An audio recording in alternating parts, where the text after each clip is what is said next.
Hi, I'm Larissa. Welcome into halftime of the Wofford vs. UNCG basketball game. I'm here with senior guard Eric Wagenlander. We're going to jump right into it. Take me back 4 years ago to Mount Pleasant High School. What was it like?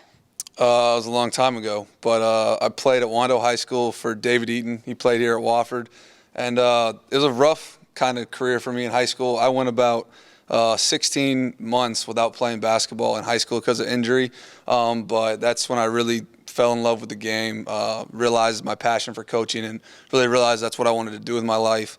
But I got to get back on the court for my senior year, had a blast. Didn't really know if basketball was going to be an option going forward in college. But like I said, my high school coach played at Wofford, my AAU coach played at Wofford. And so I kind of grew up around Wofford, and when it came time to make a college decision, I was down to a couple of schools just strictly for academics. And Coach Young called me one night in March after talking to my AAU coach and high school coach, and gave me the opportunity to walk onto the team here, and greatest opportunity I've ever been presented in my life. Forever indebted to him for that, and glad it was an opportunity I was allowed to have. So decided to come to Wofford, and best choice I ever made. Now tell me about your journey all 4 years you've been here. Oh man, it's been incredible. First 2 years, obviously, tremendous opportunity to be a part of those two teams. Freshman year, started off a little rough. Started off 2-7, but turned it around. Really saw our team come together to make the NCAA tournament. We played Michigan that year. Awesome opportunity. First year of college basketball, and then my sophomore year, we had everybody back, and was one of the best teams in school history. Super cool to be a part of those guys, to learn from those guys. Lee Skinners, John Swinton, one of my best friends, and Carl Cochran were the leaders on that team, and just a special group to be a part of. A ton of fun. Beat NC State that year, won our conference, went to the NCAA tournament, and had a great game with Arkansas.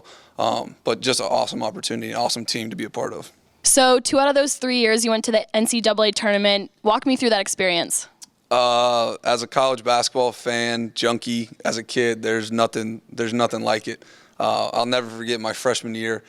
We got off the plane in Milwaukee, and they showed us the One Shining Moment video that they showed the NCAA tournament, and it gave me chills watching and realizing that you're really about to play in the NCAA tournament. Probably one of the biggest sporting events in the world, really, that the whole nation's watching, and to be a part of it is just really incredible.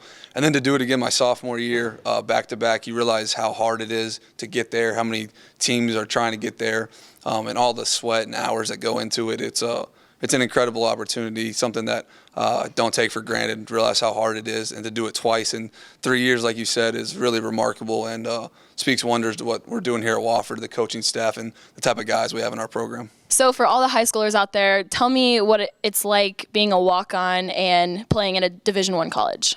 It's not glamorous, but here at Wofford, they do an amazing job. Coach Young treats everybody the same. He treats me the same as he treats Fletcher and Eric Garcia. But to be a part of something bigger than yourself is something I think is the coolest thing you can do. To be a part of a Division I program, to contribute, to have a role on your team. I think that's one thing about Wofford that's really special is everybody has a role on the team, whether it's my role, Eric Garcia's role. We all have a job we have to do, and coaches hold me accountable to that, just like they hold those guys as starters, the ones playing the big minutes. So to anybody that would have the opportunity, I'd absolutely say to take it. But like I said, your name's not going to be the one in the newspapers. You're not going to be the one on the highlight reels or anything like that. But to be a part of something bigger than yourself is the coolest thing possible. And it's interim here at Wofford. What is your interim? I'm doing sort of an internship, kind of my own project with the coaches. I wanted to get some real life experience as I want to move forward in the coaching profession, and I thought this would be a good opportunity for me to learn, to see what they do behind the scenes, and to really spend time with them up in the offices. So I've been coming in every day, working with them, sharing an office with Coach Gibson, and just kind of shadowing them, doing anything they need me to do, but kind of just being like a fly on the wall, sitting in on conversations, just learning as much as I can, watching tons of film with Coach Young. They've been all awesome to me, letting me do this, and I'm really appreciative of them. That sounds like a wonderful experience. You have 4 months until you graduate. What are your plans after Wofford? It's still kind of up in the air. Like I said, I want to get into coaching, and I'm thinking I want to go get my master's just to be careful, and like to go to graduate school somewhere, maybe be a GA. But I'm really open to any opportunity. If there's another job out there in coaching that becomes available, I'm all ears to anything. But right now, that's kind of the plan, is to go to graduate school, get my master's, and try to be a graduate assistant for a program.